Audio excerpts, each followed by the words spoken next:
મારું નામ ભરતભાઈ વ્યાસ અને અમે સંસ્કૃત પાઠશાળાના જૂના વિદ્યાર્થી છીએ બધા.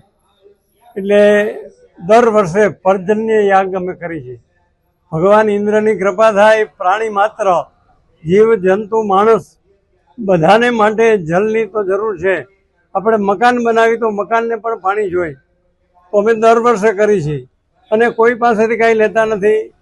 બધા વિદ્યાર્થીઓ જે બધા બ્રાહ્મણો કર્મકાંડી છે અમારા સંસ્કૃત પાઠશાળાના, એ જ બધા વિદ્યાર્થીઓ દ્વારા આ યજ્ઞ કરવામાં આવે છે અને એ યજ્ઞથી ભગવાન આપણી ઉપર સંતુષ્ટ થાય, ઇન્દ્ર મહારાજ, અને સારી વૃષ્ટિ કરે, આખા જગતનું બધાનું કલ્યાણ થાય એવી ભાવના બ્રાહ્મણોની રહેલી છે. કારણ કે બ્રાહ્મણ કહે છે કે વિશ્વ કા કલ્યાણો, એકનું નહીં પણ બધાનું કલ્યાણ થાય જીવનું. આ બ્રાહ્મણોનો ઉદ્દેશ હોય છે. એટલે આ દર વર્ષે પર્જન્યયામનો યજ્ઞ કરવામાં આવે છે કે જે ભગવાન ઇન્દ્ર એનાથી સંતુષ્ટ થાય અને સાદો વરસાદ કરે. બસ અસ્તુ. નમઃ પાર્વતી હર મહાદેવ. મારું નામ દિનેશભાઈ જોશી છે. હું રાજકીય સંસ્કૃત પાઠશાળાનો વિદ્યાર્થી છું.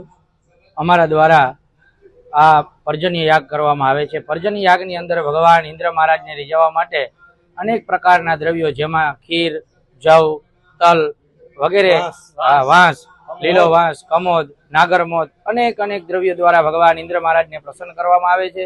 એ આહુતિઓ દ્વારા ભગવાન ઇન્દ્ર મહારાજ પ્રસન્ન થાય અને જીવ માત્રનું પરમાત્મા કલ્યાણ કરે.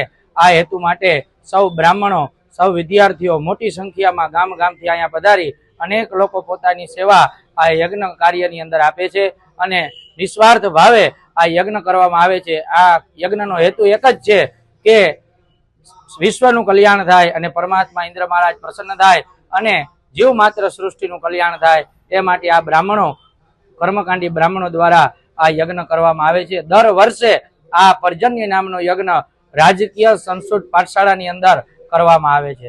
મહાદેવ.